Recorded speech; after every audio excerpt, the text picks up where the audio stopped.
इस संबंध में एसडीपीओ सदर 1 द्वारा भी ब्रीफिंग दी गई थी और कल रात को मेरे द्वारा भी घटनास्थल का निरीक्षण किया गया है।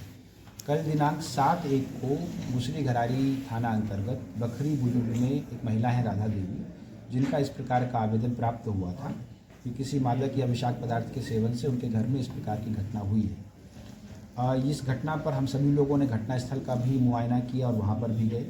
इस घटना में जो एक पीड़ित हैं उनसे मुलाकात भी हुई है।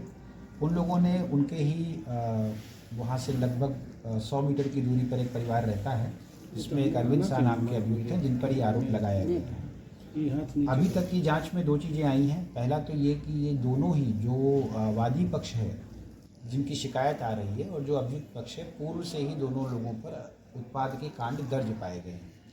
जो अभियुक्त हैं इन पर मुसरी घरारी थाना कांड संख्या 157-23 और जो मृतक हैं उनके एक दूसरे पुत्र हैं, उनका भी नाम अरविंद शाह ही है, उनके विरुद्ध 168-19 और 284-19 कांड दर्ज पाए गए हैं।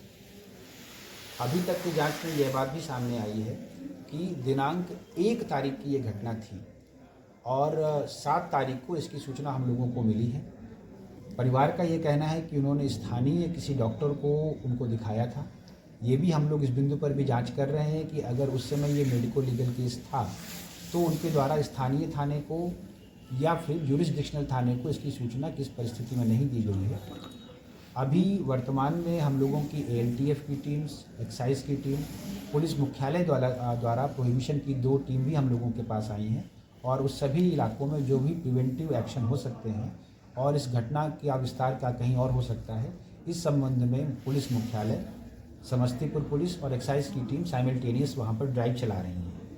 एक बात लेकिन इसमें हम लोगों के लिए जो असफलता थी पहली, वो ये कि आसूचना संकलन में तो असफलता थी कि दिनांक 1 की घटना के बारे में दिनांक 7 तक भी हम लोगों में से किसी को पता नहीं चला। इस बारे में सबसे पहली जानकारी जो वहाँ के जो चौकीदार हैं उनका तो निलंबन किया गया है और जो सेक्टर पदाधिकारी हैं यदुवंश सिंह, उन पर विभागीय कार्रवाई के विरुद्ध शोकॉज हम लोगों ने आज मॉर्निंग में ही जारी किया है।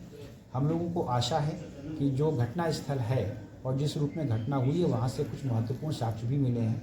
उस साक्ष्य को जांच के लिए हम लोग केमिकल जांच के लिए और एफएसएल जांच के लिए भेज रहे हैं, क्योंकि जो अभियुक्त की पत्नी है उनसे कल पूछताछ हुई थी और उनका जो वर्जन है वो कुछ डाउटफुल है। तो इन दोनों जो वर्जन है, जो वादी पक्ष है और जिन पर आरोप लग रहे हैं, दोनों जो वर्जन है उनकी तुलना करने के बाद और उनका इन्वेस्टिगेशन करने के बाद हम लोग इस रूप में आप लोगों को आगे भी ब्रीफ करेंगे इस मामले के बारे में। प्रथम दृष्टया इस पर यही कार्रवाई की गई।